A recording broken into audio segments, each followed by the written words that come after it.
Hey everybody, Paul Angelo here. Welcome to another podcast. In this podcast, I wanted to share with you something really beautiful. I wanted to share with you an understanding of how to connect to other gay men. I wanted to share with you a deeper dive into what it means to connect to another living being, what is the process for how to connect with them, and what you will have to face as challenges. And these challenges are difficult. And all gay men will have to face them the same way. I had to face them the same way. You will have to face them the same way. Our culture is under the influence of shame and narcissistic abuse. And so that's why learning about how that will affect your connection process is really important, because you'll be able to bring more compassion to yourself, to other gay men, and recognize that we are all struggling with the same thing. And in this podcast, I'll explain to you exactly what this struggle is about and how to bring that compassion to yourself and how to find the answer to how to create relationships for the rest of your life, how to meet men in such a way that these men stick around. They don't ghost you, they don't abandon you, that the way you meet them solidifies the connection forever. So that's what we're going to talk about next. Connection is a lingering effect after a legitimate interaction or series of legitimate interactions. If the interactions are legitimate, then the connection, if both people are mentally healthy, connection is a natural outcome.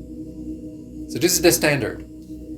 Most people, however, do not come with, you can say, psychological completeness. They come with requirements for validation. And this is where things break down. People are not validated properly. And so in their interactions, they're seeking specific places that they want to experience with the person. And they search for those experiences. And if they're not there, they're not satisfied. Because on the inside, the validation mechanism is not happy. So to help with that, the person has to have access to a variety of men all at the same time. And this is the magic of healing yourself. You have to be openly talking to a whole bunch of men at the same time. Otherwise, your validation mechanisms are unhappy and you won't be able to remove yourself from those tunnels and those corners into which you always want to push every interaction. And you are not happy when those interactions are not behaving in the ways that you compartmentalize them. Our validation mechanisms are hyperactive.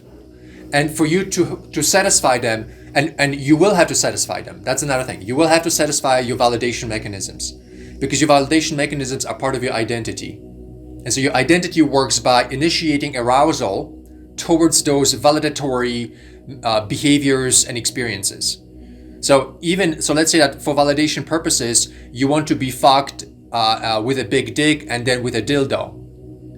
Okay, so that is at this moment on your agenda of your identity completion. On some psychological level, when we remove the judgment from it, we say, okay, this is the behavior that your consciousness has produced, and this is the behavior that will on some level set you free according to the way that your psyche works.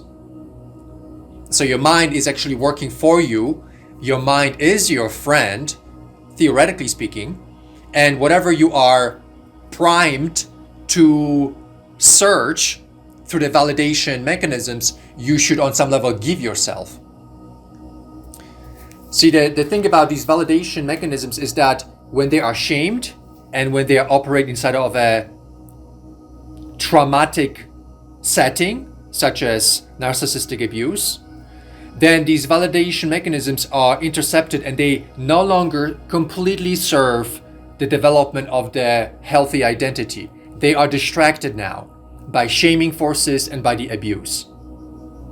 And so then it gets complicated, because now you're not just searching for validation, you're now acting out the repair mechanisms of shame and abuse. So your validation mechanisms are no longer just doing the work for your completion of your identity. Your validation mechanisms are searching for behaviors and for traits in people that are part of the healing process of your shame, healing process of your abuse. So you are now sidetracked into a compensatory behavioral chains that are no longer serving to ascend you. They are serving as a way to try to fix something. Something is wrong, and now these validations are now acting out. They seek destructive behaviors to be acted out. They seek intoxication to be introduced to cover the pain or the contradictions and the emotional pain that comes from that. So the process of a connection is very difficult to occur when the validation mechanisms are not satisfied and when they are intercepted by shame or narcissistic abuse. This is very important to understand because the validation mechanisms are natural. They are the engine that's beautiful inside you. And these validation mechanisms also have a connection to the pleasure, the psychological pleasure mechanisms of touch and sexuality. So your validation engine is in charge of your pleasure. If you give yourself the validation, and on top of that, if you feel emotion that's healthy as part of the validation, that's how you grow. And that's how everything about you adjusts and everything about you is healthier and healthier. At a certain moment, there's a culmination point in that validation requirement beyond which there is a completion of stages of psychological development. And then from that moment on, the validation is no longer necessary.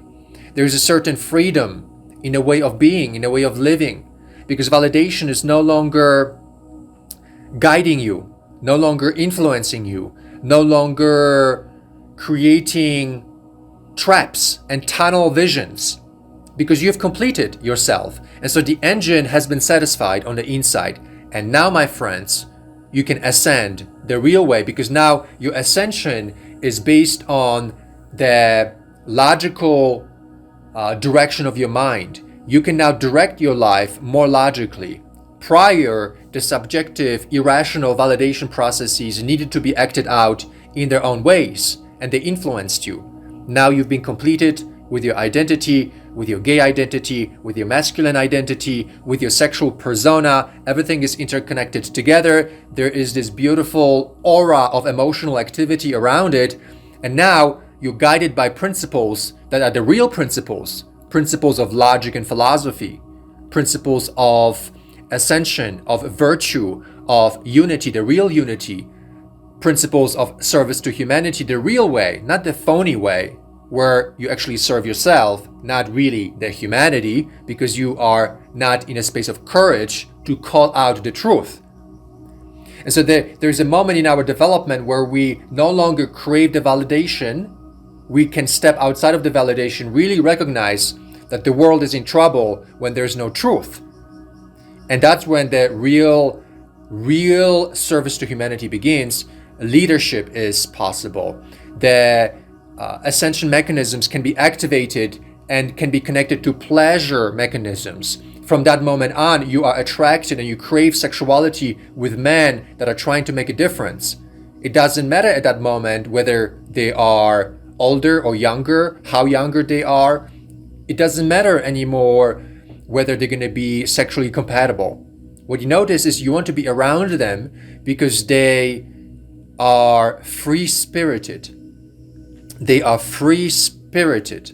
The validation is not in charge. Their spirit is in charge. And there is a certain high culture that comes from that. Behaviors, habits, attitudes, emotional patterns. When you interact with a man like that, you go for walks together. And it's not like you're looking to blow each other and have sex in the woods, which will definitely happen when you are in a man who seeks validation for his sexual completion. He's going to pause in the middle of the walk and say, "Hey, can I blow you?" And that's what often happens with gay men because they're not finished. When a man is free-spirited, he's going for a walk with you through the woods and he looks at the stars. He looks at the plants. He looks at the animals. He hears the sound of the forest. He hears his own heartbeat. He sees you. He hears you. He wants to understand you. And as you have a walk with a man like that, at a certain moment you're going to pause and sit down on the ground and maybe even take a nap and allow yourself to relax in the present, not have to bring agendas of sexuality, sexual compatibility, or who is going to be there for whom, for safety and security. There's no need for that anymore. The behaviors are guided by spirit, and the connections are based on service to the spirit, meaning that comes from high culture, meaning that comes from ascension, not primitivism, not low culture, but ascension towards virtue. So whenever we want to create connections with people, we want to understand the layering of the process, that we can't really build any healthy connections with anybody when we are not finished psychologically, because then we're going to be using each other basically to complete ourselves. So the free spirit nature is not available. The interactions and the behaviors are based on agendas of completing our masculine identity, our gay identity, acting out of shame, acting out of abuse. And so when we want healthy connections, we need to understand that they have to be legitimate. And for a connection process and for the interaction process to be legitimate, it has to be filled with respect, with understanding, with the loving presence. And when we are not finished on the inside, when our validation mechanisms are still acting out, trying to repair our psychic from shame and abuse, we're not really in a space of legitimate interaction. We are going to hurt the other person. We're going to act out our shame and devalue the other person. And those mechanisms are necessary because by devaluing someone, you begin to notice that you have shame inside you, that you have aggression inside you. By hurting someone, you're supposed to see that you're capable of hurting someone and stopping that behavior. And so that's why these validation mechanisms and the acting out of the darkness in our psychic, these mechanisms are necessary to be there so that your awareness can be seeing all of those behaviors, and through that awareness, you can adjust yourself and heal yourself.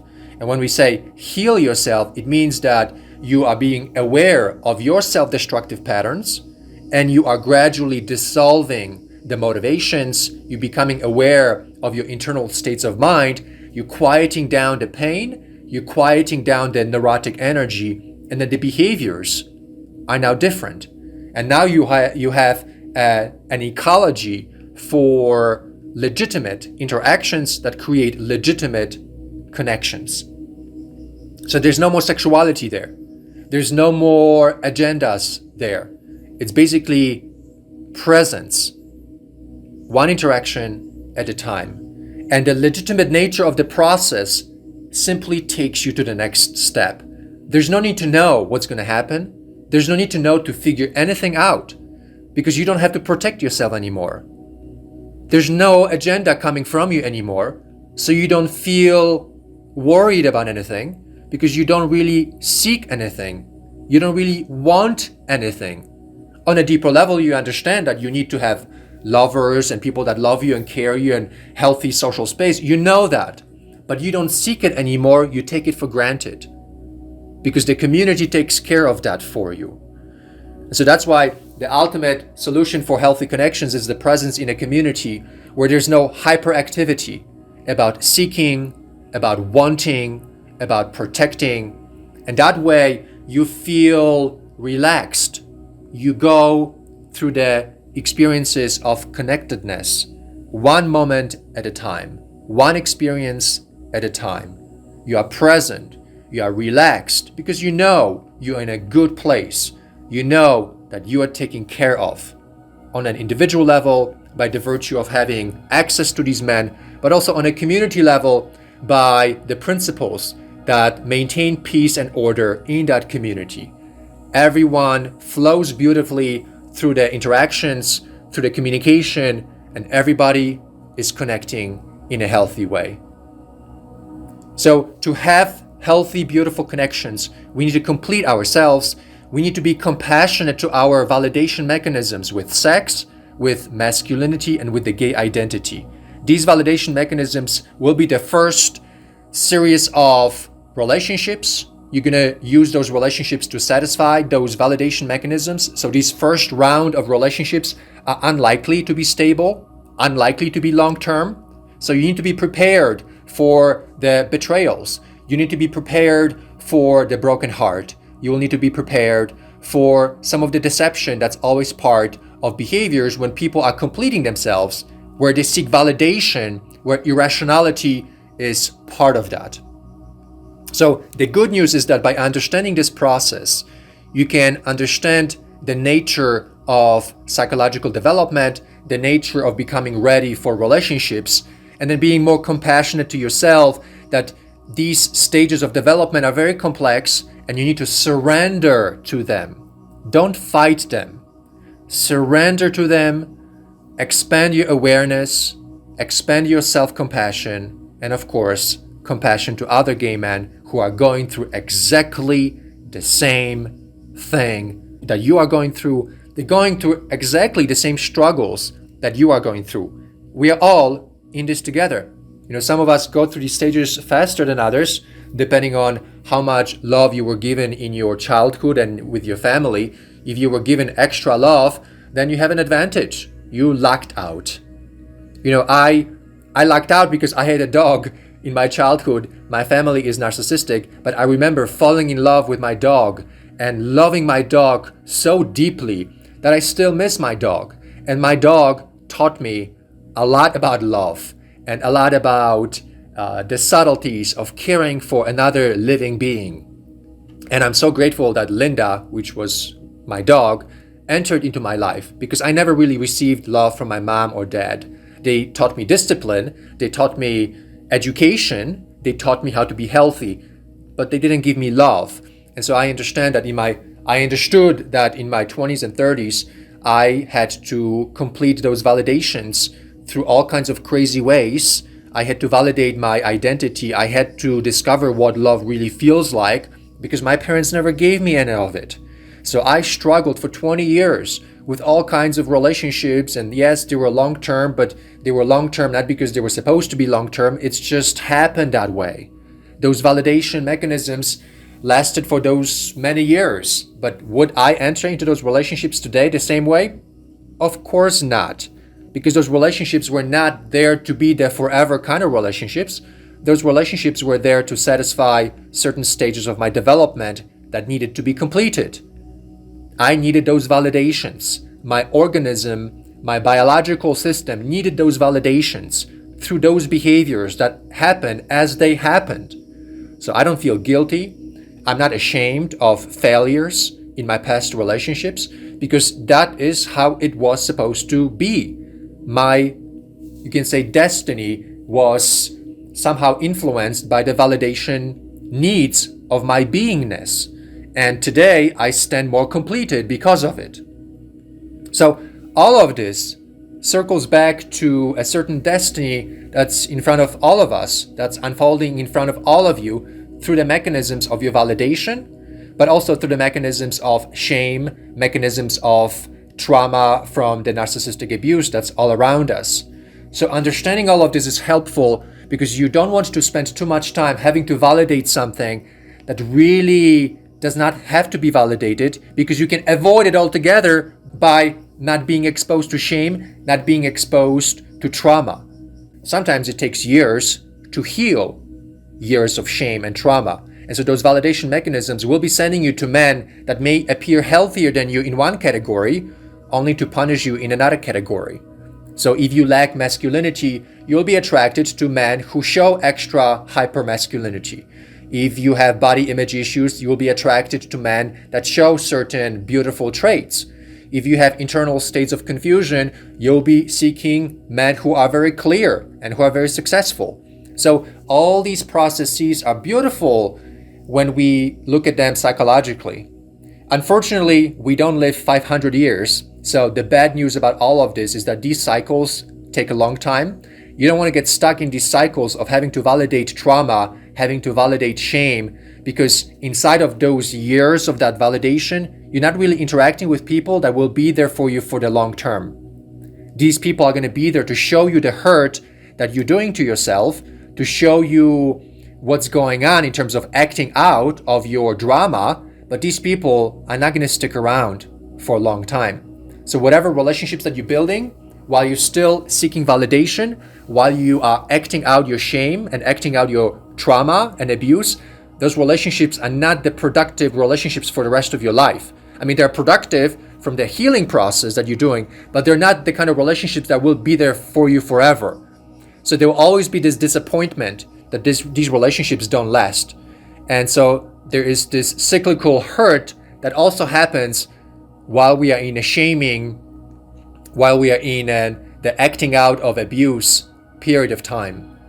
So this is, my friends, another reason why we have to be in healthy communities where we're surrounded by the completion of all of those psychological stages. The community is the place of healing the fastest. The community is the place where you can validate yourself the fastest, where you can ascend the fastest, because you are right there. You're not there theoretically, you're there in your presence, around the energies, around the dynamics of other men who on different levels give you completion to the complexity of your psychic, to the complexity of your psychology. We need each other desperately, is basically the summary of what I'm saying to you. We need each other desperately to complete ourselves as men. If we're not around each other in close proximity and all the time, we regress, and then whatever bad things happen does not get healed completely and gets extended into years and years of negative effects on our psychology. And in those spaces, legitimate interactions are difficult. Legitimate connections are difficult. In fact, everything that happens is temporary. Everything that happens is transient. So this is what I wanted to share with you about how connections happen, how to create them for the long term, and that to emphasize that the community is really the only, you can say, miracle that I am aware of that can bring wholeness and completion to all of those complexities. Outside of a community, it's impossible to be satisfied. The validation mechanisms are going to be always acting out and sending you into irrational patterns. You need to validate those irrational patterns. You need to validate them as soon as possible. You need to see exactly what you're doing. Give yourself the awareness. Give yourself the close connection and the association with your awareness and the reality around you. And if we are separate from the community, that doesn't really happen. We are disassociated. And the validation mechanisms are pretty much never ending. While you're in a community, in real contact with real men, with a variety of dynamics, the variety gives you that completion immediately, within just a few months, maximum to a year. You get validated, you get completed, you get more relaxed, and you can ascend to the next level of development. And in that next level of development, connections are beautiful, they last because they are real, because they are legitimate, not in a space of a game or the need to validate some part of you that still remains abandoned. So, my friends, we have all the answers today, so I'm very optimistic. We can complete ourselves. Our masculinity can be beautiful and powerful. Our gay identity can be wrapping around the masculinity in a beautiful and powerful way, enhancing it, not sabotaging it. So the masculine identity, the gay identity, and the sexuality and the emotional aliveness, all of it can be beautifully connected and beautifully enmeshed with one another. We can have rich lives with rich, high culture. And the connections in that space are always long-lasting, they're always productive because they're more meaningful. And they give us this legitimate sensation of life, access to real happiness that doesn't go away. And that's my goal in the Big Gay Family Social Program, is to give everybody access to these stages of completion, to these situations with men that give you richness, so that this time it's real. And this time you are ascending to your higher level. So join us if you're not yet part of the Big Gay family. Visit the website biggayfamily.com, and I'll see you there. And as usual, until we talk in the next podcast or video, love for love, honor for honor. I will fight for you when you fight for me. And that's our social contract. Okay, my friends, I'll see you soon.